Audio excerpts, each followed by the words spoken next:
The warm summer air filled my lungs as I followed the lively group of children, each of us clutching a wicker basket. We were on a thrilling adventure, embarking on our annual wild loquat picking in the sacred forest.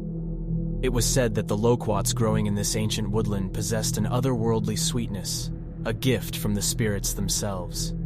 We hopped over babbling brooks and weaved through thick undergrowth, the anticipation building within us. The vibrant green foliage overhead created a canopy that danced with the sunlight, casting ever-shifting shadows on our path. Laughter and excitement echoed through the forest, blending harmoniously with the rustling leaves beneath our feet. As we ventured deeper into the forest, the trees grew taller, their gnarled trunks reaching for the heavens.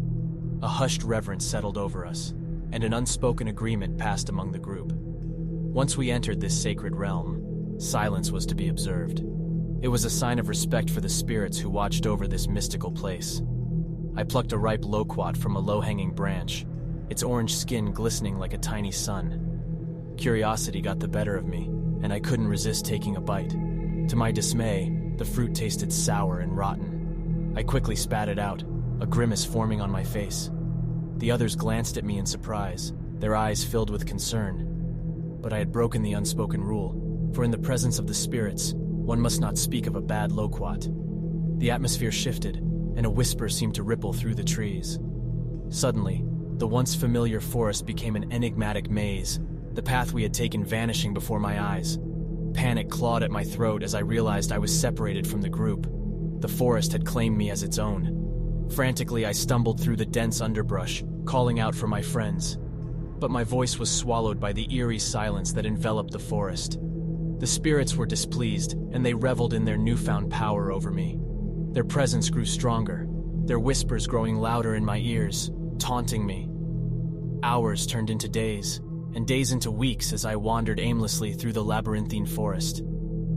Each step took me deeper into its heart, where shadows danced with malicious intent. The once beautiful sunlight now seemed dim and distant, struggling to penetrate the thick canopy above. During restless nights, I would hear the ghostly laughter of my friends echoing in the distance. Their voices were distorted by the spirits that haunted this forsaken place. They lured me deeper into the depths, their ethereal promises of escape driving me forward, even as fear gnawed at my soul. Days turned into months, and months into years. I became a ghost, a lost soul trapped between the worlds of the living and the dead. The spirits played their tricks, their mischievous laughter echoing through the trees, mocking my futile attempts to find an exit.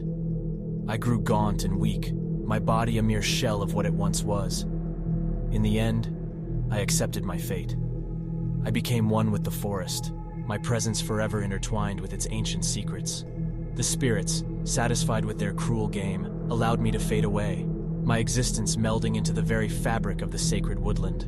To this day, the legend of the forbidden loquat persists. Children are warned not to speak of its foul taste within the forest's depths, lest they suffer the same fate as the boy who dared to utter words that angered the spirits. And as the wind whispers through the trees, carrying tales of my tragic demise, the forest remains an eternal enigma,